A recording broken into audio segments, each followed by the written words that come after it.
So guys, you clicked on this video for some good reason, so you're all probably thinking, what's this all about? Well, since you clicked on it and want to know, I'll give you some ideas. Which is the best viewing order for the MCU for many newcomers out there, or whoever's new to watching the franchise for the very first time? Release order, the complete timeline, either movie or in the movies and television side, whatever you want. It's basically a choice you can make. But as far as the television side stuff, we'll get to in a moment, but that's quite more watch time, watch hours, depends on how you fit your viewings. Of course, maybe you want to watch the release order because how you want to see how the filmmaking begins with Iron Man and see how it progressed from each filmmaking, or certain directors bring their own style or bring their own substance to the genre, but also try to bring something unique. And also how see how the film goes throughout from 2008 up till today. So that's actually quite interesting for everyone who's never watched any of the MCU movies or shows or anything. That gives them enough idea to watch it. I see a few various YouTubers watching the MCU for the first time, and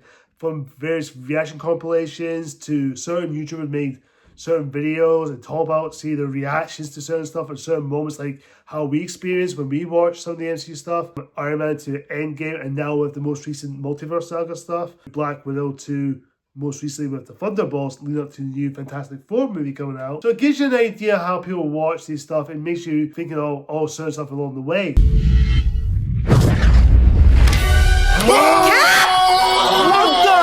What? No. I'm the Cap is worthy! Hey, with. Let's go, Cap! Oh my god.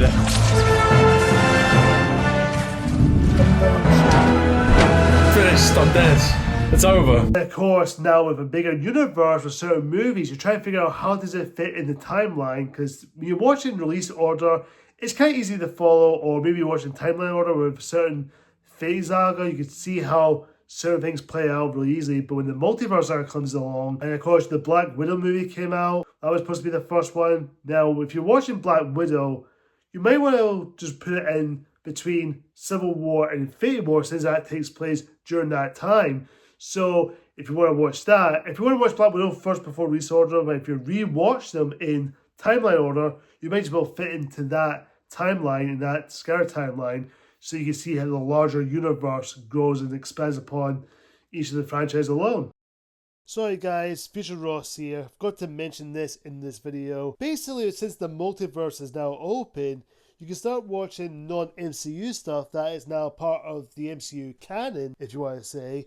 With the Tom Holland Spider-Man films with No Way Home, you can watch the Tobey Maguire Spider-Man movies and Andrew Garfield's The Amazing Spider-Man films lead up to Spider-Man No Way Home. So you can see now that it's part of the canon, or the timeline canon, wherever you want to say in the multiverse, bases are introduced now we're in. So it gives you now the idea to watch these stuff before going to the one that's going to appear in a big event like Spider-Man No Way Home, or Professor X in the Multiverse of Madness in Doctor Strange sequel. And of course you can watch the X-Men films and Deadpool leading up to Deadpool and Wolverine. So watching these stuff now, it does make you feel like, yeah, this is part of the multiverse saga, or part of that multiverse era. So it does give you that excitement or that adrenaline rush to see those movies again and again and see a new perspective on it. So that's something to look at. And of course, it's all about the television side you want to see, especially with the Netflix series.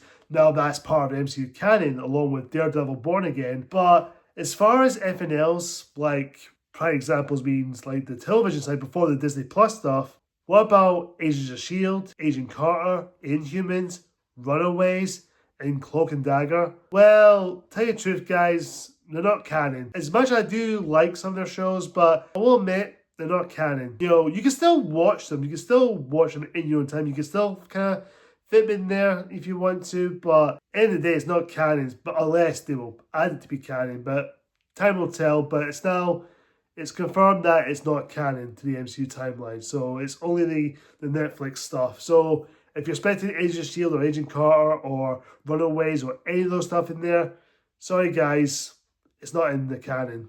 But like I've been said, I can leave it to many of you guys or any newcomers. Would you rather watch the MCU viewing order in release order, movie timeline order, or the complete timeline order with the movies and the television series? Whatever the choices are you make, it's all about the viewers only.